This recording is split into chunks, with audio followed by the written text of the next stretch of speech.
Mesdames et messieurs et mesdemoiselles, recevez mes salutations les plus sincères. L'accord qui a été convenu entre M.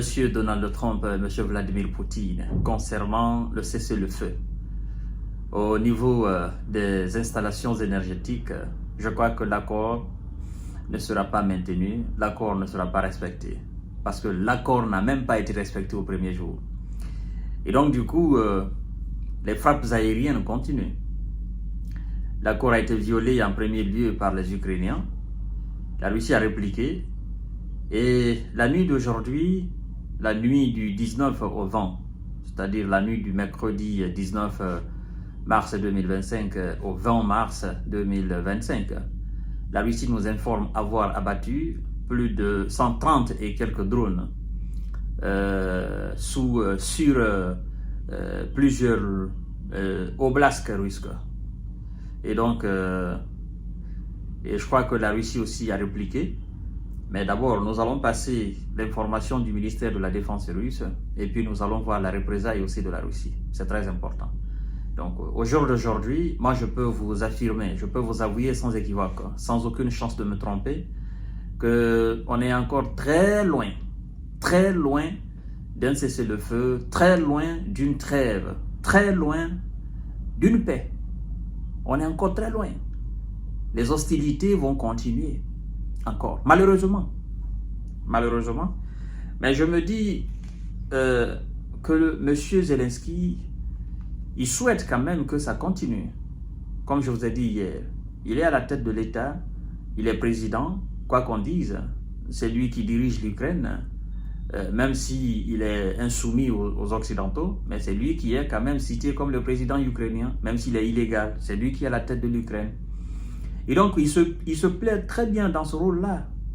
Parce qu'aujourd'hui, Zelensky se demande, après ici, qu'est-ce que je vais faire? Donc, autant durer à la tête de cet État, et puis il n'y a pas d'élection, il n'y a rien. Donc, je profite, d'accord, de tout ce qui est lié à la présidence. Et c'est ça. Dommage pour les Ukrainiens. Et donc, la Russie dit avoir abattu 132 drones ukrainiens dans la nuit d'hier à aujourd'hui. Donc, est-ce qu'on peut parler d'accord? Est-ce qu'on peut parler de trêve là? Est-ce qu'on peut parler de cessez-le-feu? Non. Non et non et non. La Russie a dit avoir abattu 132 drones ukrainiens au-dessus de son territoire dans la nuit de mercredi à jeudi, selon son ministère de la Défense. Sur ce total, 54 drones ont été interceptés dans l'oblast de Saratov. 54. Dans, n'est-ce pas, la seule région de Saratov, à environ 700 km au sud-ouest de Moscou. Et 40 dans la région voisine de Voronezh, a fait savoir le ministère sur Telegram. Donc, 54 plus les 40, ça vous fait 94 drones, rien que dans les deux régions. Saratov, chef-lieu éponyme de l'oblast, et la ville d'Engel ont subi aujourd'hui l'attaque de drones la plus massive depuis le début de l'opération spéciale militaire en Russie et l'opération spéciale militaire russe en Ukraine en 2022. A affirmé ce télégramme le gouverneur régional Roman Boussaginin. Et donc, cette attaque a provoqué un incendie sur le territoire de la base aérienne à Engel et l'évacuation d'habitants des maisons situées à proximité est en cours pour des raisons de sécurité, a-t-il précisé. Vous voyez? Donc, et ça, évidemment, ça prouve à suffisance que les gars sont déterminés à envoyer des drones. Voilà. Et donc, la trêve ne sera pas respectée. Et les Ukrainiens doivent continuer à subir. Parce que si eux, ils n'ont pas de système de défense, de système d'interception, de drones ou de missiles, ils vont subir. Du côté russe, ils ont plusieurs systèmes d'interception.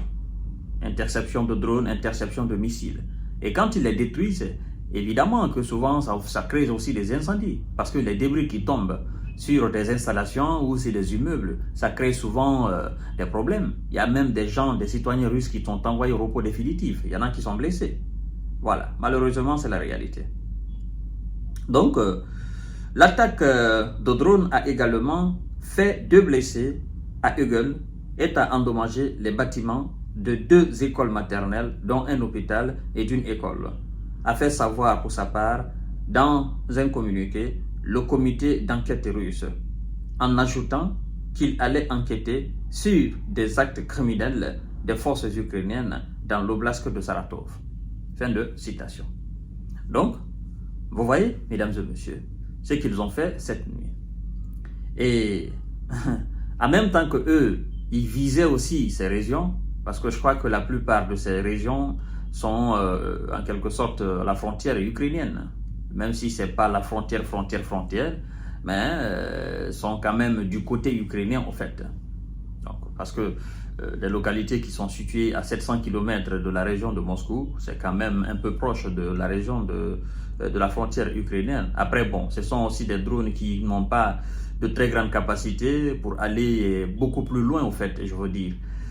Et donc, mesdames et messieurs et mesdemoiselles, voici donc ce qui s'est passé cette nuit. Les Ukrainiens, c'est un message qu'ils ont envoyé à la Russie. Bon, vous avez négocié avec Vladimir, vous avez négocié avec Poutine, Poutine vous a appelé, vous avez convenu un cessez-le-feu sur les installations énergétiques, mais nous on s'en fout. Nous allons continuer à vous envoyer des drones, et puis vous allez voir ce qui va se passer. La Russie dit ok, il n'y a pas de souci. Comme vous n'avez pas envie de cesser le feu, c'est pas nous qui avons demandé le cessez-le-feu, c'est votre camp. C'est lui qui vous guide, c'est lui qui est votre patron, Donald Trump, c'est lui qui a voulu le cessez-le-feu.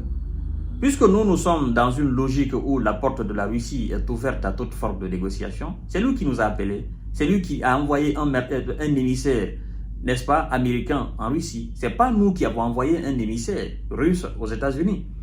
Non, c'est pas nous qui avons donné rendez-vous aux Américains pour qu'on se retrouve en Arabie Saoudite pour renouer les relations. Non. C'est à l'initiative des Américains. Ce sont eux qui nous ont appelés, ce sont eux qui nous ont approchés. Donc, si vous n'êtes pas dans la logique de vos patrons, nous, ça ne nous dérange pas de continuer l'opération spéciale. Ça va d'ailleurs nous permettre de conquérir bon nombre de territoires. Donc, continuons, que la fête continue. Voilà, c'est ce que la Russie dit au fait. Je vous donne rendez-vous tout à l'heure, mesdames et messieurs.